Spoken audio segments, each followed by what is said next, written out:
वो गांधी का कातिल हरामी गोडसे की पूजा करेंगे। इस आजाद हिंदुस्तान का अगर सबसे पहला टेररिस्ट कोई था, नाथूराम गोडसे था। और मैडम बोल रही हैं उसकी पूजा करनी चाहिए। और फिर एक और मैडम ने कहा, वन मैडम हैज सेड, क्या कहा मैडम ने? मुझे 100 सिपाही चाहिए जो 20 लाख ओवैसी की तरह लोगों को मार दे। भाषण में कहा, कमरे में नहीं, भाषण में कहा। और कहा कि भारत का संविधान गलत है और भारत के लोगों को नाथूराम गोडसे की पूजा करनी चाहिए। क्या करनी चाहिए? पूजा करनी चाहिए। वो गांधी का कातिल हरामी गोडसे की पूजा करेंगे। इस आजाद हिंदुस्तान का अगर सबसे पहला टेररिस्ट कोई था, नाथूराम गोडसे था। और मैडम बोल रही हैं उसकी पूजा करनी चाहिए। उत्तराखंड हरिद्वार में एक धर्म संसद हुआ। क्या हुआ? अब धर्म संसद में उत्तराखंड में बीजेपी की सरकार, आज भारत के प्रधानमंत्री नरेंद्र मोदी गुजरात में ईसाइयों के एक चर्च के में जाकर कहा कि भारत की अखंडता को बरकरार रखना है, भारत की यूनिटी को बरकरार रखना है। देश के प्रधानमंत्री ने कहा बड़ी अच्छी बात है, बड़ी अच्छी बात है। मगर हम देश के प्रधानमंत्री से पूछना चाह रहे हैं कि उत्तराखंड में आपकी सरकार है और उस सरकार में वहां पर एक धर्म संसद हुआ जिसमें उसका नाम क्या रखा गया? इस्लामिक भारत में सनातन का भविष्य, ये हुआ है। अच्छा, उसमें क्या कहा गया? उसमें चलिए मैं लफ्ज मुसलमान नहीं बोलूंगा क्योंकि योगी और मोदी और उनके चमचों को बड़ी आपत्ति होगी।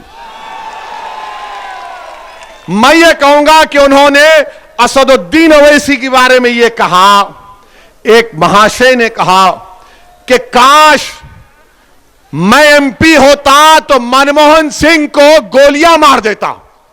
देश का मनमोहन सिंह 10 साल का प्रधानमंत्री,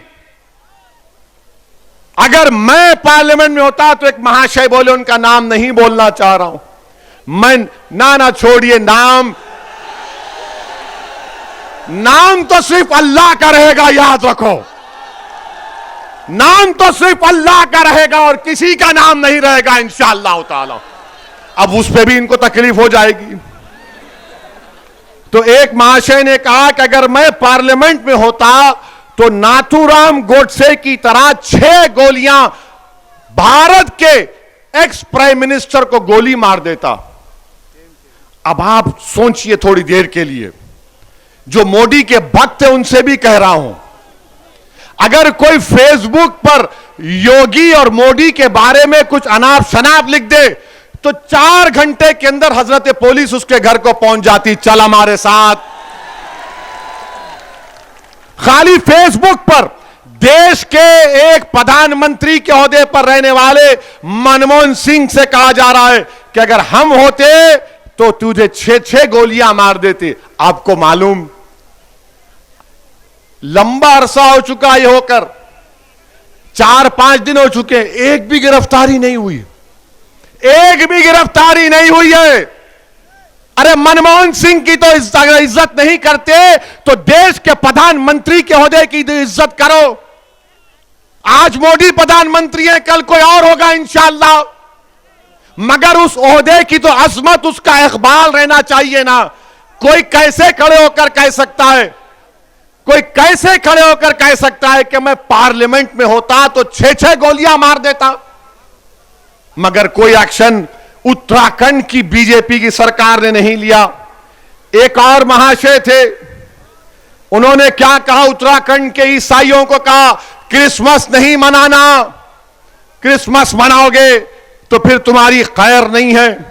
अच्छा, एक और महाशय ने कह दिया कि मैं भगवा संविधान दे रहा हूं। अब हम पूछना चाहते हैं मोदी जी से, क्या आप ये भगवा संविधान को लेकर आएंगे या अंबेडकर के बना हुए संविधान को बरकरार रखेंगे? संविधान की धज्जियां उड़ाई जा रही हैं। बीजेपी, नरेंद्र मोदी सन्नाटे में हैं। और फिर एक और मैडम ने कहा, वन मैडम हैज सेड, क्या कहा मैडम ने? मुझे 100 सिपाही चाहिए जो 20 लाख ओवैसी की तरह लोगों को मार दे। भाषण में कहा, कमरे में नहीं, भाषण में कहा। और कहा कि भारत का संविधान गलत है और भारत के लोगों को नाथूराम गोडसे की पूजा करनी चाहिए। क्या करनी चाहिए? पूजा करनी चाहिए। वो गांधी का कातिल हरामी गोडसे की पूजा करेंगे।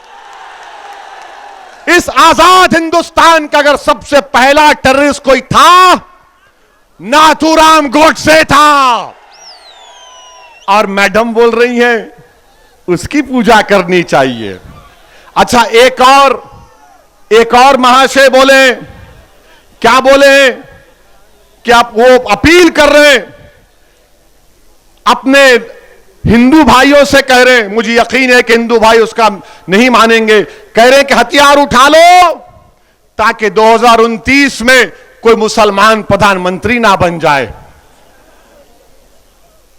और फिर वही एक और साहब कह रहे हैं कि जिस तरह म्यांमार में रोहिंग्या मुसलमानों को उनके मुल्क से निकाल दिया गया, उसी तरह मुसलमानों से उस तरह का हशर करना चाहिए।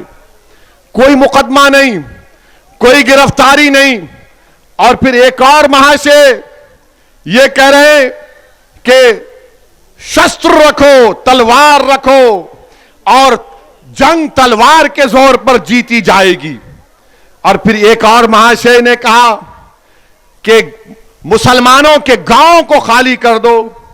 और एक और महाशय ने कहा कि जब तुम हमारी इस धर्म संसद से जाओगे तो ये इरादा करके जाओ कि किसी को नहीं छोड़ा जाएगा, रोहिंग्या मुसलमानों की तरह भारत के मुसलमानों का हशर कर दिया जाएगा। मैं नरेंद्र मोदी से एक सवाल कर रहा हूं, आपने गुजरात में आज कहा कि देश की यूनिटी को, अखंडता को बरकरार रखना चाहिए। बताओ, देश के प्रधानमंत्री, आप मेरे भी प्रधानमंत्री हैं, आप देश के प्रधानमंत्री हैं, आपने भारत के संविधान पर हल्फ लेकर भारत के तमाम नागरिकों की हिफाजत का जिम्मा आपने लिया है। बताओ क्या आप इनकी बातों से मुत्तफिक हैं? अगर नहीं है तो फिर ये खुले क्यों घूम रहे हैं? और बाबा ये बताओ, ठोक दो, क्या करोगे तुम अब? ये धर्म संसद में इस तरह की बकवास कही गई और वहां के डीजीपी साहब कहते हैं अनलॉफुल एक्टिविटीज प्रिवेंशन एक्ट नहीं लगेगा। डीजीपी साहब, हमको भी थोड़ा कानून आता है, आपकी तरह नहीं आता होगा, मगर भारत का कानून यह है कि जब भारत की आर्मी से कह रहे हैं लोग मुसलमानों को मार दो, तो क्या आप 121A का दफा नहीं लगा सकते?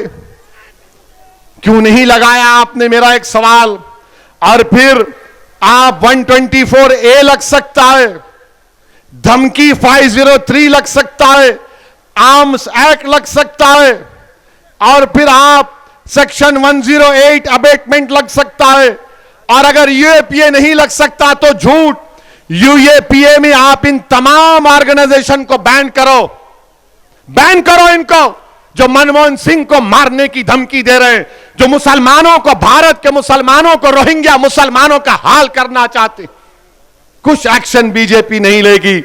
मेरे अजीज दोस्तों और बुजुर्गों, ये इस तरह की बातें ये लोग कर रहे हैं और बीजेपी के लोग ओवैसी की 45 सेकंड की तकरीर पे पेट में दर्द हो जाता है। आप सोचिए, नहीं ये जज्बात में लाने के लिए नहीं कह रहा हूं, याद रखिए, ये अंग्रेजी में बोलते ना, नहीं ये फ्रिंज है, ये फ्रिंज नहीं, ये मेन एलिमेंट है। जो बीजेपी इनकी सरपरस्ती कर रही है, बीजेपी इनकी तायीद कर रही है, संघ परिवार इनकी सरपरस्ती कर रही है, और इस तरह के बुरे ख्यालात इनके हैं। अब बताओ आप कि एक मजहब के मानने वालों को, जो भारत के बाइज्जत शहरी हैं, अकलियत है, अल्पसंख्यक है, माइनॉरिटी है, उनको मारने की बातें हो रही हैं और कोई केस, कोई गिरफ्तारी अब तक नहीं होती। अच्छा, अब सवाल यह पैदा होता है कि क्या अखिलेश यादव की पार्टी ने इनके खिलाफ कंप्लेन की? उत्तराखंड में भी समाजवादी है, कांग्रेस इलेक्शन लड़ने जा रही है, क्या कांग्रेस ने कंप्लेन दी? किसने दी? मजलिस इत्तेहादुल मुस्लिमीन के डॉक्टर नैयर कासमी ने जाकर कंप्लेन दी। क्यों कंप्लेन नहीं दी समाजवादी और कांग्रेस ने? तो बोलेंगे वो वोट नहीं मिलेगा हमको, वो वोट नहीं मिलेगा हमको। अरे तुम वोट की क्यों बात कर रहे? देश को बचाओ। जब देश बचेगा तो जमहूरियत रहेगी। ये देश में एनार्की पैदा करना चाह रहे, मगर समाजवादी कुछ नहीं बोलेगी, कांग्रेस कुछ नहीं बोलेगी। और क्या बोलेगी? ये ओवैसी का भड़काऊ भाषण होता है, ये भड़काऊ भाषण देता है। मैं एक एक लफ्ज को सच्चाई के साथ बयान कर रहा हूं, एक एक लफ्ज को सच्चाई के साथ आपके सामने बयान किया हूं।